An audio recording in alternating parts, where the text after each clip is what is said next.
Welcome to the BiggerPockets Money Podcast, show number 334, Finance Friday edition, where we interview James and talk about figuring out your FI number and determining when you can live out your retirement dreams. I don't even know if you necessarily need to build a real estate empire. I just think your boogeyman here is that more than half your spending is going towards your rent. And so if you buy a primary residence that is a duplex, or it works for Airbnb and you just live in the carriage house and use that as your home base to get your mail or something. Now all of a sudden that barrier goes away and a bunch of the options that you want to enjoy in retirement become accessible right away. You just happen to work, 8 hours a day while you're living in those retirement locations. Hello. My name is Mindy Jensen, and with me, as always, is my shining example of what to always do, co-host Scott Trench. You're always right, Mindy. What did I do? Scott, what a humble man. Scott and I are here to make financial independence less scary, less just for somebody else, to introduce you to every money story, because we truly believe financial freedom is attainable for everyone, no matter when or where you're starting. That's right. Whether you want to retire early and travel the world, like this episode, go on to make big-time investments in assets like real estate, or start your own business, we'll help you reach your financial goals and get money out of the way so you can launch yourself towards those dreams. Scott, I am excited about today's episode. I really enjoyed talking to James. I think he is facing a dilemma that many people are facing. I know that I want to retire early, but I'm not quite sure what my numbers are. I'm not quite sure when I can actually retire. So we have created a FIRE planning sheet that kind of gives you some questions that will help you, as you answer them, help kind of streamline your thinking a little bit based on my numerous experience with all these people in the FIRE community. I think that the reality of his situation is James has finished or is two-thirds or three-quarters of the way through this grind to FI that almost everybody has to go through some version of. And towards the end of that, do you really have to wait the last 5 years to fully reap the benefits of FI, or can you start layering them in sooner than that? And I think that's really the crux of today's episode. And it's a fun problem and something that we hope many people have. I need to tell you what my lawyer makes me say. The contents of this podcast are informational in nature and are not legal or tax advice, and neither Scott nor I nor BiggerPockets is engaged in the provision of legal, tax, or any other advice. You should seek your own advice from professional advisors, including lawyers and accountants, regarding the legal, tax, and financial implications of any financial decision you contemplate. And one more thing before we bring in James, I just wanted to note that the FIRE planning sheet will be linked to the show notes. James, welcome to the BiggerPockets Money Podcast. I'm so excited to talk to you today. Thank you.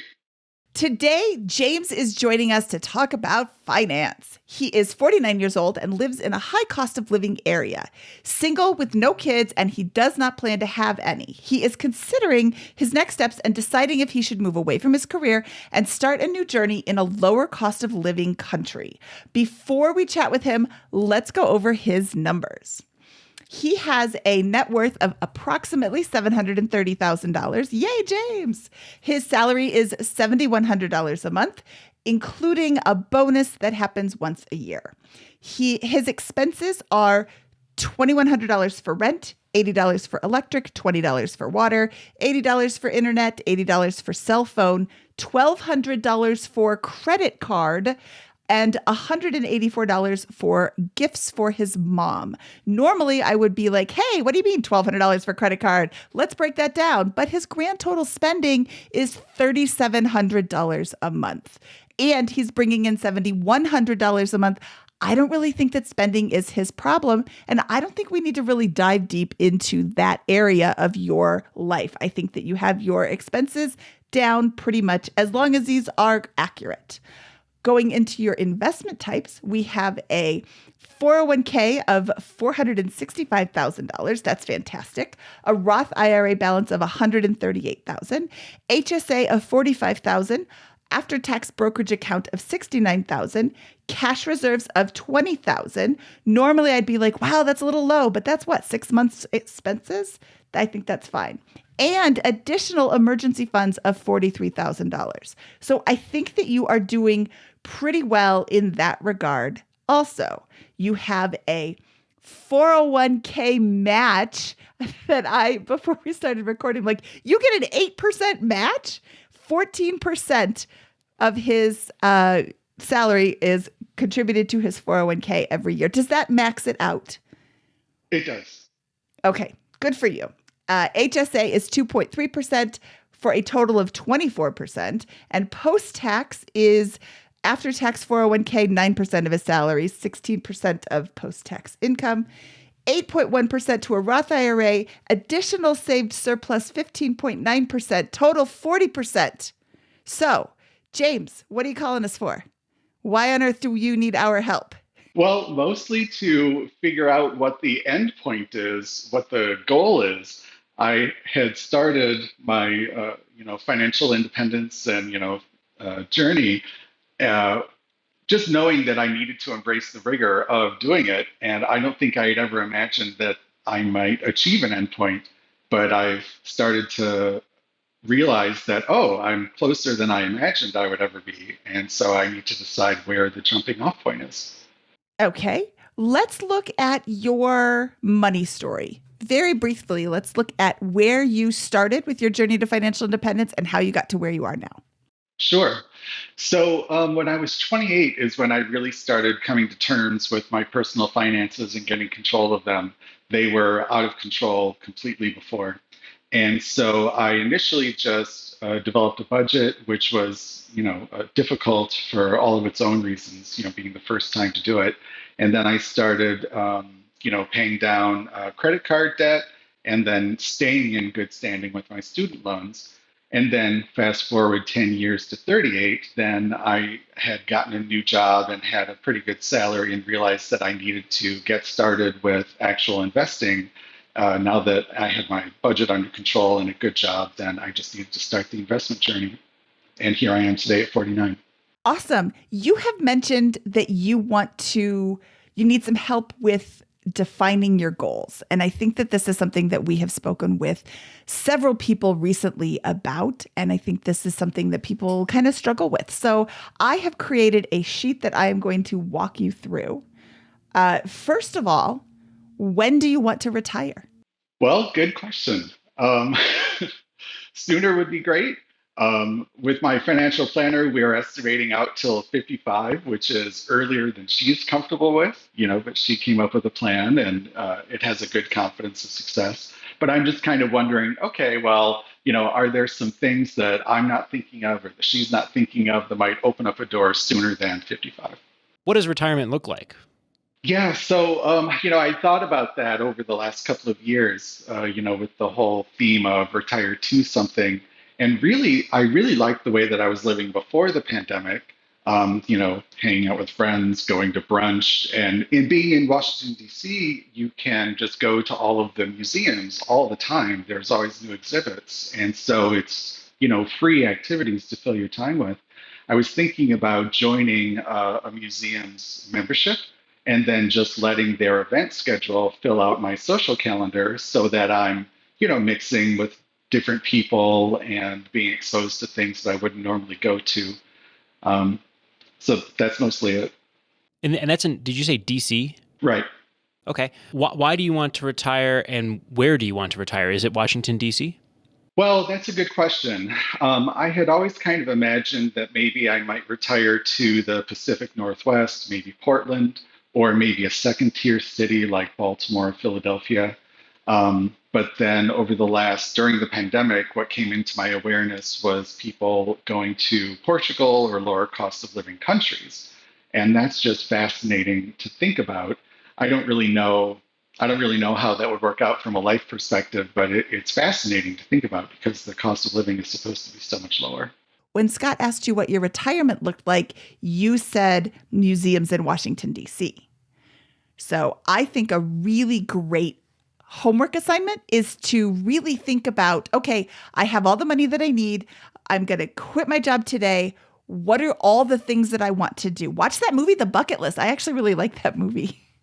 because it gets you thinking about all these different things that you want to do. The Pacific Northwest is great. How do you handle rain? I lived in the Pacific Northwest for 15 months when I was in second grade. So like weather didn't really affect me because I was in second grade. It rained for 12 months. It snowed one day and then sporadic sunshine for the other 3 months over the course of 15. It can be really depressing. So if that is something that you don't do well with, the Pacific Northwest may not be for you. But lucky for you, you can go check it out. Go during one of the really rough months and see how much you like it. That's one of the things is that, especially over these last 10 years of, pursuing financial independence, I haven't traveled or anything. And so there's a list of places that I need to go look at. I need to go to Portugal and see whether I might like it. I need to go to Philadelphia, see if I might like it. Portland, the same story. So yeah, I haven't been to any of these places. Okay, so that is another homework assignment. That's a fun homework assignment. That's not like doing pages 3 through 9 in your math book. That's, I get to travel. Okay, go to Portugal and check it out. So let's take a step back here and zoom out. You've got $730,000 in net worth. The vast majority of that is going to be in your retirement accounts, your 401k and your Roth IRA, with a small amount in after-tax brokerage and a healthy cash reserve and emergency fund.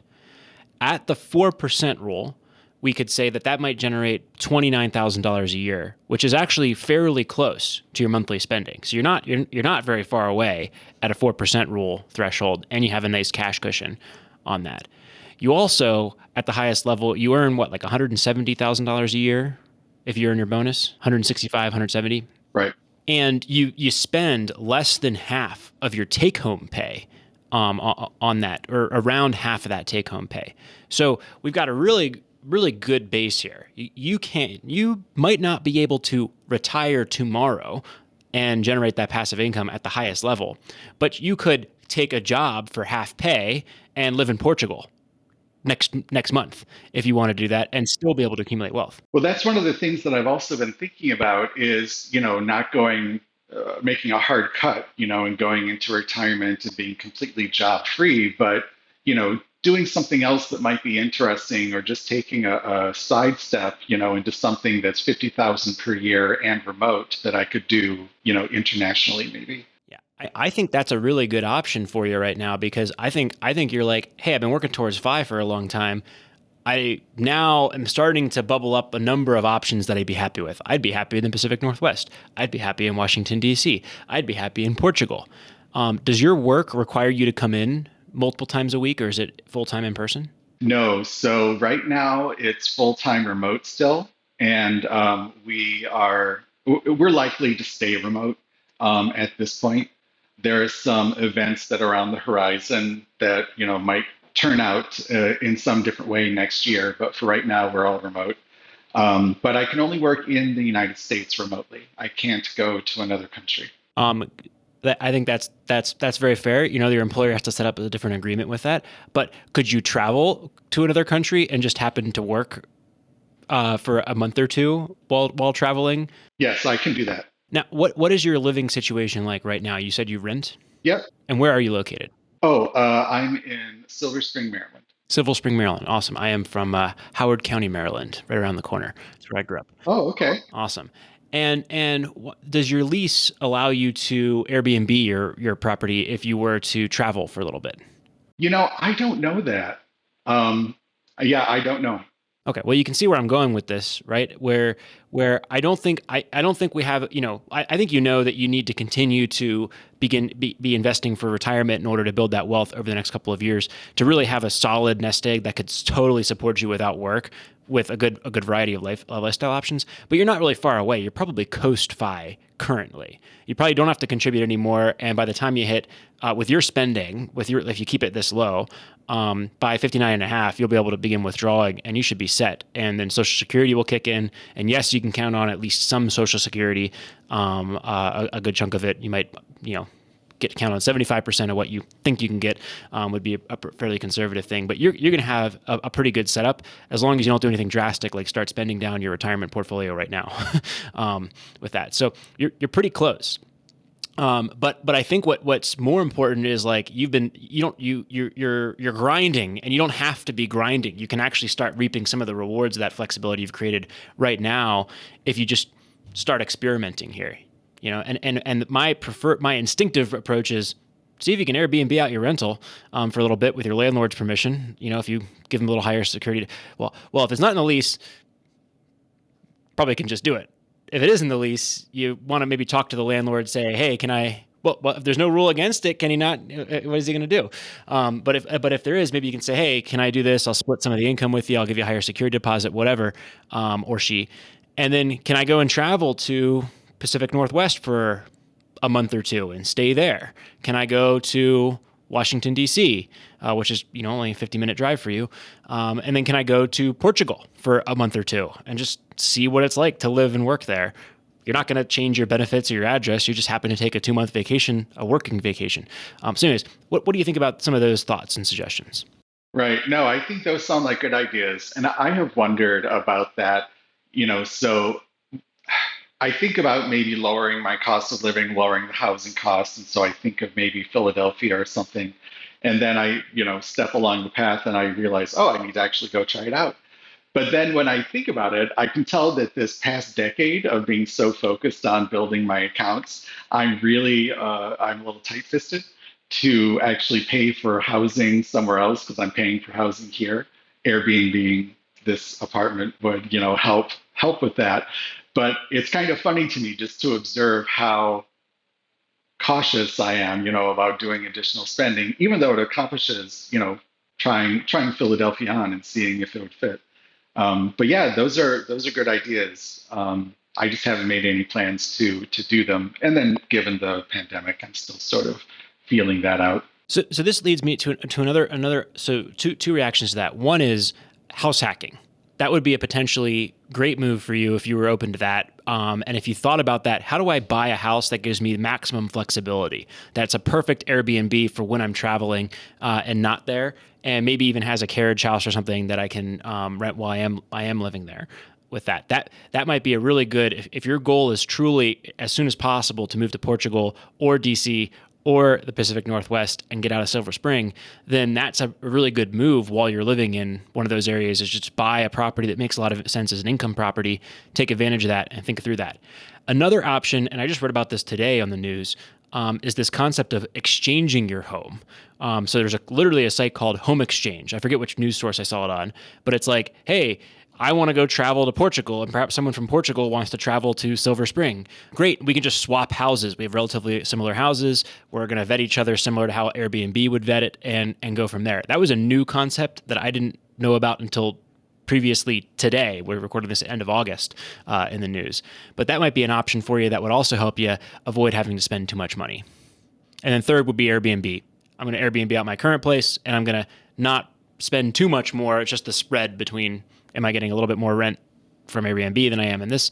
And now we get to test out a couple of things. And I think you're at the point where you can make some big decisions and say, I'm going to enjoy my life for the next 5 years. I don't have to grind it out to retirement. I'm coast-fi. I can start reaping the rewards of this, even if I can't quite totally check out at this point. Yeah, I've been wondering about that, and I've kind of been estimating in the projections, maybe doing some partial income from 50 to 60. And I have wondered about whether, buying a house or something, might in some way make sense. It's obviously missing, from my budget, but because I've never really, as much as I've read about real estate, I've never been able to feel like I understood it enough to feel like I wanted to get involved with it. I've just been very cautious about that. So it's mostly just a big question mark that I don't really feel like I know enough about to make a good move. I have a website for you. It's called BiggerPockets.com. We will teach you how to invest in real estate. We have a forum. We have books. We have podcasts. We have information. We have videos. We have YouTube channels. We have information in whatever medium you choose to consume it, and a blog. We have so much I can't even remember all the things we have. BiggerPockets.com, your source for real estate investing information online. Did that sound like a commercial? A little bit. But I think that, I don't even know if you necessarily need to build a real estate empire. I just think your boogeyman here is that more than half your spending is going towards your rent. And if you go and take off to Portugal, you're going to still have to pay $2,000 a month in rent. And so I think that's got to be a huge mental hurdle to overcome to start enjoying some of the flexibility that you like, that is just right there at your fingertips. And so if you buy a primary residence that is a duplex, or it works for Airbnb and you just live in the carriage house and use that as your home base to get your mail or something.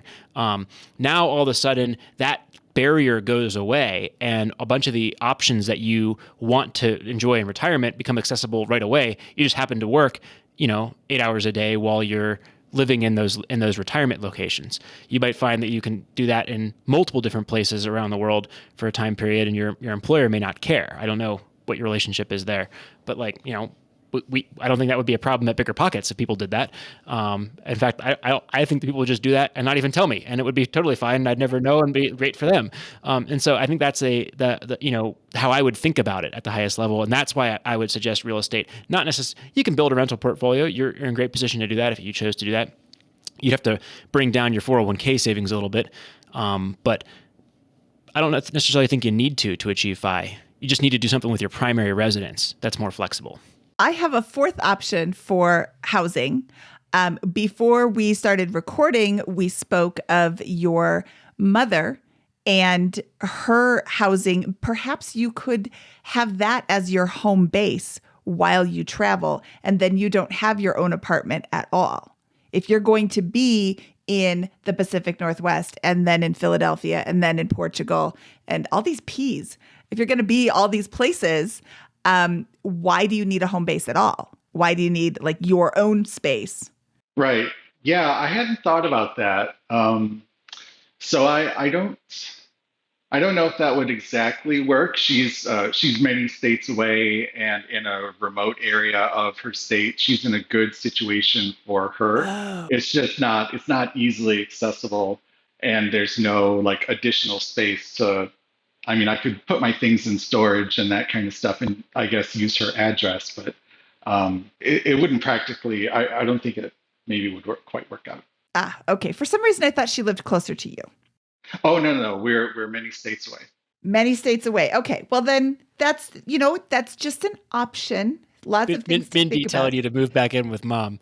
I love it. Oh, fantastic. That's what we're all about here. Yeah. Well, I have wondered about some really exotic things that I've read about. I read something about, I guess, people who do RVing in their retirement years. I'm not interested in that at all. But I guess they set up a domicile in Texas or North Carolina, and somehow that satisfies some legal requirement to have a domicile, whatever on earth that is. And then they just travel around. I mean, it seems like maybe that would be something that would work, but that's very exotic. I haven't really looked into it. It's not that exotic. My parents do this. They have lived in an RV for the last 15 or 16 years, and they live in South Dakota. They have South Dakota license plates. They have a South Dakota address, which is like a mailboxes, et cetera, that will mail all of their mail, because you have to get credit card bills. And I mean, you could get them online, but not my parents. So, and they have South Dakota driver's licenses. The requirements to be a South Dakota resident is that you have to sleep in South Dakota one day out of 365. Okay. But this is a really good point, right? This is actually a huge nuance, right? I don't know how are we going in the right direction that you want to go in terms of flexibility and being able to live in various locations around the year? Or are we going way off the goal that you wanted to get here? Well, I mean, I think it's in the ballpark, because one of the things that I had also imagined years ago is just moving from city to city, and just getting the flavor of those places. Like maybe, for 6 months live in New York and 6 months live in Boston, 6 months in Philadelphia, and just hop around and just do that until I get bored with it and then do something else. I had wondered about that. I don't know if I'm really that adventurous, but at the same time, I wouldn't know until I try it. Well, if you want to do that, then I think again it comes back down to flexibility of primary residence, and I think we're right on with this, right? You have to do some research, figure out where your home base state needs to be. I don't know. That was the first. I'm a complete novice in this. I have a lot of research to do, and I'm going to do this after the show, and I want to learn about South Dakota. Like, oh, you have to live there one day a year. Very interesting. Can I do the same thing in a state with, I don't know about South Dakota, maybe it has no state income tax, but could I do that in Florida that has no state income tax? That's a huge tax break. And I'm going to live in Pacific Northwest for a month or two, then Boston, then DC. Okay, great. Now, when I do that, my effective rent is probably going to be like $3,000-4,000 in each of those cities. So what am I going to do with my home-based residence to help either offset that or have some place where I can, how am I going to think through those challenges? And that's where an Airbnb in my home state might make a lot of sense if we can do that, because you can put down a low down payment, get a fairly low interest rate mortgage, although they're certainly fairly high right now relative to where they were 6 months ago, and think through that. Yeah, when I thought about that years ago, I was really just thinking that I would actually just move, and I wouldn't have a permanent residence somewhere else. I would just move to these different places.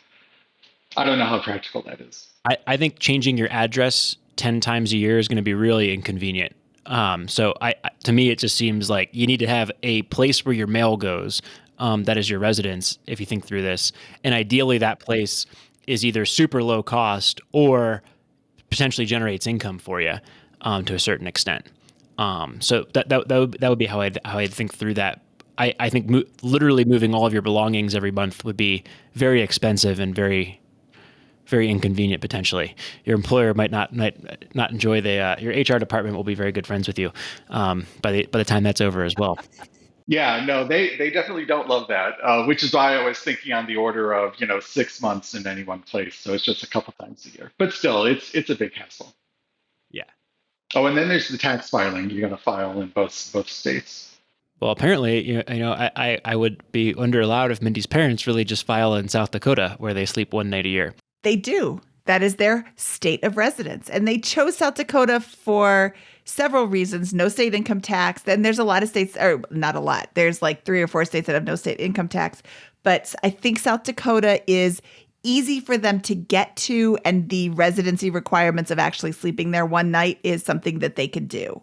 I mean, you could essentially sleep there on January 1, 2022 and December 31, 2023 and satisfy the requirements without being there for essentially 2 whole years. Yeah, you could probably just stay overnight between connecting flights as you pass through the state. Yeah, that's one way. So have you calculated your FI number? Have you sat down and run the numbers and figured that out? I have, yeah. So this is something that maybe I should have mentioned earlier. So maybe, I don't know. My expenses are $43,000 per year. Yeah, $3,700 a month, right? Okay. Yeah, so I multiplied by 25, and I like to do a little bit more because, the 4% rule, they're recommending closer to 3%. So I really try to think more towards between 3.3 and 3.6. So I usually multiply by 28 just to try to land in a ballpark. It ends up, it's between 1.2 and 1.5 million, which is also what my, financial planner ends up estimating at 55. So yes, I've calculated the number. And so I'm just kind of, wondering, okay, but is there some wiggle room? Are there different decisions? And then, Portugal's super low cost of living just sits out there. It's this very exotic thing. Or, just getting a roommate. I mean, the easiest way that most people end up taking care of their housing expenses is they have a significant other that they split, housing costs with. So if I just had a roommate, maybe that accomplishes something similar. Can I just say something about the 4% rule? I think it was correct, or I think it was more correct to worry about the 4% rule being not conservative enough at the beginning of this year when the valuations were super high and bond yields were super low, right? Your mixed stock bond portfolio can't support that. Inflation is at 10%, right? I think that now, 3/4 of the way through the year, like the scary part there could certainly be further declines in the market in overall sense. There could certainly be inflation looming, but we've now seen that get eaten up, right? So people who were at a 4% rule are now going to be under that, right? Their portfolio may not be able to sustain that at this point in time.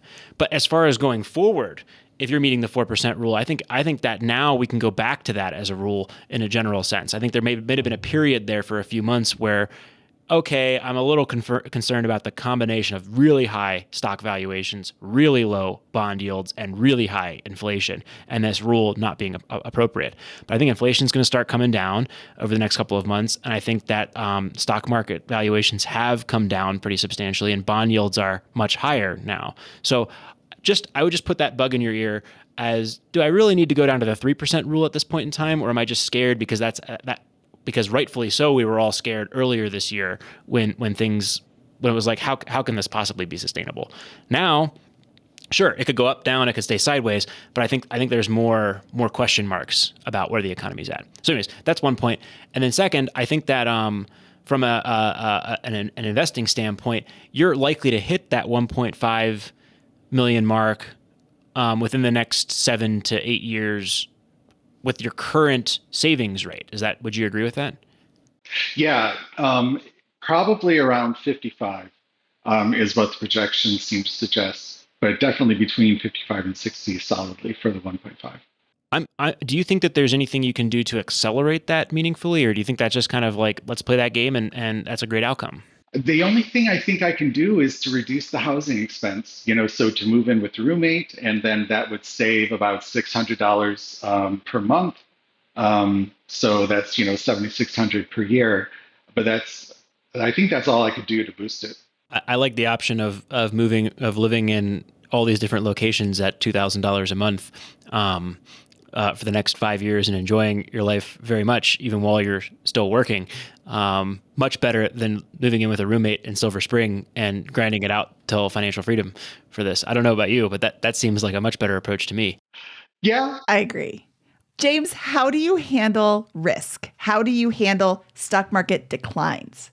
Do you remember back in March 2020 when it bottomed out and people were like, oh my goodness, what's going on? How did that feel? Yeah, so that didn't feel awesome, but I'm pretty steady. I've been working with my financial planner for the last 10 years and doing reading all of the financial planning articles that, came across my phone all those years. And I'm pretty steady. I'm fairly relaxed about it. There's no danger of, not having a job or anything like that. So with that being secure, the money's invested for the long term. And so, okay, it goes down for understandable reasons. And then, you just wait and you don't react to it. Everything is in ETFs. I don't have anything in, individual stocks or anything like that. So there's nothing that I'm particularly concerned about. So I just wait it out. And then, of course, in March 2020, there were lots of other things to be distracted by. So that was only one among many things I was concerned about. Yeah, that's a good point. When the stock market was going down, there were so many other things to also be concerned about. It's hard to know where to put all of your attention. Right. Have you listened to episode 125 with Fritz Gilbert of the Retirement Manifesto? I don't think so. Okay, so you are approximately 5 years, you are within 5 years of retirement. And Fritz decided 5 years before he was going to retire, he was going to write his retirement manifesto. This is what I need to be doing 5 years before retirement. This is what I need to do 4 years, 3 years, 2 years, 1 year, 6 months, the month before I retire. And it's a really great checklist and overview of all the things that you may or may not think about when you are on your retirement journey, your winding down of your career. So I am going to give you more homework to listen to episode 125 and to read the retirementmanifesto.com/the ultimate pre-retirement checklist, which we will link to in the show notes because it's got a whole bunch of hyphens and stuff in it. I would also invite you to run your early retirement numbers on a couple of calculators. There is one at Networthify, NETWORTHIFY.com. an early retirement calculator. When can I retire? You plug in the numbers and it tells you how long it will take you to retire. And there's a fire simulator at cfiresim.com that I would also encourage you to go and use, because the numbers, I've seen your spreadsheet. You like numbers. You will have a lot of fun playing with these numbers in ways that are, because you're a numbers person, so solid for you to look at. I would also send you to episode 323 with Jess from The Pioneers. We talked about the concept of coast-fi, which Scott has brought up a couple of times. Love it. I think those are great resources. James, what else can we help you with today? What are some of the big questions that we haven't covered or that you'd like to go deeper on? I'm not sure there's really anything else. We've touched on a lot of stuff, different ways to do the, housing costs, to control the cost of living, different ways to, build lifestyle changes in, and then also coast-fi, which I have been wondering about. I think that's pretty much it. It sounds like it confirms that, the possibility exists and is relatively soon. It's sometime within the next decade, might be within the next 5 years. So it's good. That agrees with my financial planner. And I was just looking to hear if there are alternate ideas that I hadn't stumbled across. I think you're doing a great job. You've got a really good income. You've got really low expenses. That gives you a ton of flexibility and ability to coast towards early retirement with a very high probability at age 55. And I think that you have more than that, an opportunity to kind of start living in the here and now with this. You can achieve much of a big chunk of that retirement dream while earning income. If you think about that primary residence and how you can live in various locations over the next couple of years. So I'd be really interested to hear what you choose on that front and how things go. Personally, I like the grind it out and get a roommate much less than the live it up and go to a couple of these different places and keep saving at a generally the same rate. You could even bring it down a notch and go from 3,700 to 4,000 or something like that and probably be fine to still hit FI. I would also just want to leave one parting shot about this 4% rule thing. All right. If we go to the 3% rule, for example, right, that assumes let's say the 3.3% rule, right? That says I'm going to spend I'm going to accumulate 33 years worth of spending, is what that says. And that's before Social Security, before my emergency reserve, before any other earned income. It assumes you never earn another dollar after age 55 from any source in any sense. And, it assumes you don't adjust your spending if things go bad, whatever, right? So that says if you're at 55, that's going to last you till you're 88, even if you just put it in a big pile of gold or something that matches inflation and spend it down one bit at a time. So it's so conservative that it's kind of like, really? Do we need that? So I think that there's some thoughts to have around that as you're thinking about what do I want out of my life over the next little bit, and you're going to have some boosts to that may make you feel a little bit more confident as you approach traditional retirement age there. Yeah, I have also thought about that. I know that all of the projections are very conservative because my biggest fear that I talked about with my financial planner is to, of course, run out of money when I'm old. Being 85 and on the street and starving is not a solution. But there are things that I haven't done, like I haven't been traveling, over these 10 years when I've really been focused on building my accounts. And, that would be nice to do. I actually took my first trip to Germany about 10 years ago and realized that I like traveling, to other countries and experiencing that. So it would be nice to have some of that built in too. But I'm out of practice. I'm unfamiliar with the spending. And so there's a little bit of just hesitance in doing the spending. But yeah, those are all good things to think about. You got to free up the housing constraint as well. By the way, right now, great time to travel to Europe. The dollar is as strong as it's been relative to the euro in memory. So I just think you've got a great window of opportunity right now on a relative sense. Okay, one more episode I'm going to send you to is episode 243 with Ramit Sethi. He talks about letting go of your financial tight-fistedness and embracing spending. And Mhm. that I struggled with that. I still struggle with that. And that was a great episode to give you a different point of view. And you're not going to just instantly start spending. I didn't, but you will hopefully get some great tips from Ramit, who is apparently a master at spending. But he can afford it. He can afford it. Right. Okay. Yeah, that would be great. Awesome. Well, James, thank you so much for your time today. This was a lot of fun, and I hope this was really helpful for you. Thank you. It was. I appreciate the time and all of the ideas. Great. Well, we will talk to you soon. Have a great day. Thank you. Okay, that was James. That was a lot of fun. I really, really enjoyed seeing his eyes kind of light up at the, ooh, I should go check out all these places and see if Portugal is really where I want to live, or Philadelphia, or the Pacific Northwest, or. So that was exciting, Scott. Yeah, I thought it was a really fun conversation, and it's great, to see, hey, these things I want to do with my life, I can do them now.